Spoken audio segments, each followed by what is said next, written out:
Bapak, Ibu, Saudara, Jemaat Kasih Anugerah Cempaka Putih Timur Jakarta, salam sejahtera dalam nama Tuhan Yesus. Saudara, mari dari kediaman masing-masing dan berpakaian rapi menyiapkan hati sebelum mendengarkan firman Tuhan pagi ini.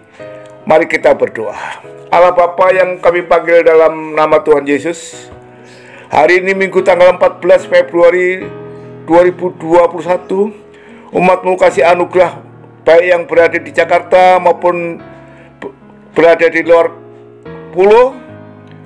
Pagi ini siap mendengarkan firman-Mu. Dalam nama Tuhan Yesus, hamba-Mu berdoa. Firman Tuhan hari ini diambil dari Filipi 4 ayat 4 yang berbunyi, bersukacitalah senantiasa dalam Tuhan. Sekali lagi kukatakan, bersukacitalah. Dalam masa pandemi COVID-19 ini yang segalanya tidak ada kepastian dan sebagai dampaknya terjadi multi krisis dalam segala kehidupan, terutama bagi masyarakat kecil yang pastinya akan mengalami berbagai kesesakan dalam kehidupan.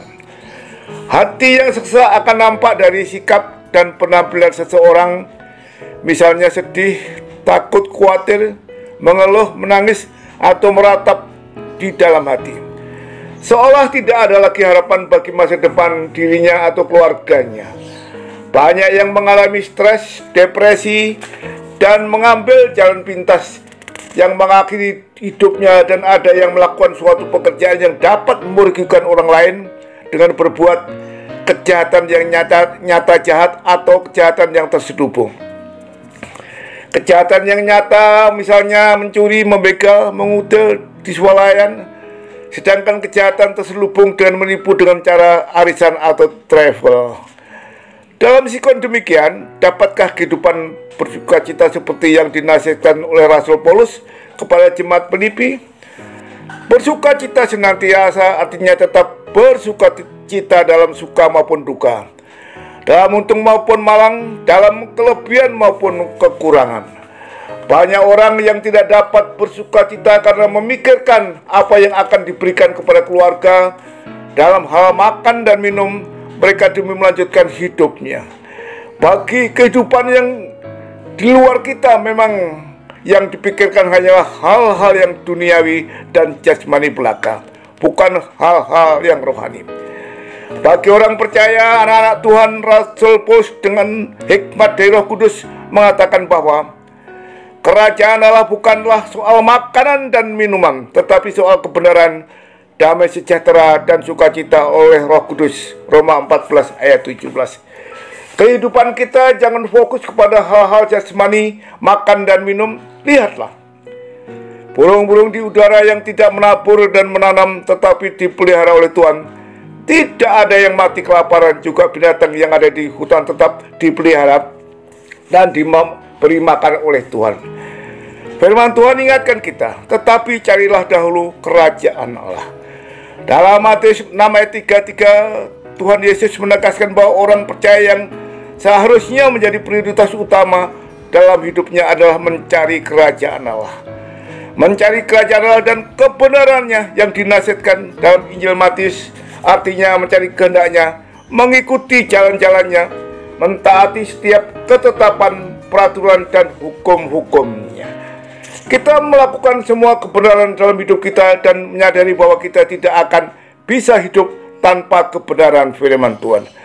Yohanes 14 ayat 6 katakan, kata Yesus kepadanya, akulah jalan dan kebenaran dan hidup. Tidak ada seorang pun yang datang kepada Bapa kalau tidak melalui aku. Saudara, jika kita sudah masuk dalam jalan-jalannya dan rancangannya, maka kita harus taat mengikuti proses yang Tuhan kerjakan dalam hidup kita, dengan siap untuk belajar, diajar, diarahkan, diubah, dan dibentuk oleh Tuhan. Sehingga kita harus peka mendengar suaranya dan jangan mengeraskan hati. Dalam mencari kerajaan Allah ada komitmen, konsekuen, dan konsisten dalam melakukan segala yang dikehendakinya. Untuk dapat senantiasa bersukacita, kita harus tetap fokus melekat dan andalkan Tuhan dalam hidup kita. Sebab sukacita yang besar bukan karena kekuatan dan usaha manusia yang bersukacita yang menghidupi diri, namun sukacita oleh kuasa Roh Kudus benar-benar bersukacita dan tidak ada sesuatu yang menjadikan sedih, ketakutan, dan khawatir. Saudara, hati yang gembira adalah obat yang manjur, kata Salomo, seorang yang berhikmat dalam Amsal 17 ayat 22. Saudara, gembira itu buanglah segala yang tidak nyaman di dalam hati kita dan tetap memandang kepada Tuhan Yesus, sumber sukacita sejati. Sukacita sejati adalah karya Roh Kudus di dalam hati orang percaya, bukan usaha dari kekuatannya sendiri. Tetap melekat pada sumbernya sehingga sukacita sejati tetap mengalir di hidup kita. Terpujilah Tuhan, haleluya. Mari kita berdoa. Allah Bapa yang kami panggil dalam nama Tuhan Yesus, ajarlah kami dalam segala perkara dapat bersukacita senantiasa, tetap bersukacita dalam suka maupun duka, dalam untung maupun malang, dalam kelebihan maupun kekurangan. Amin.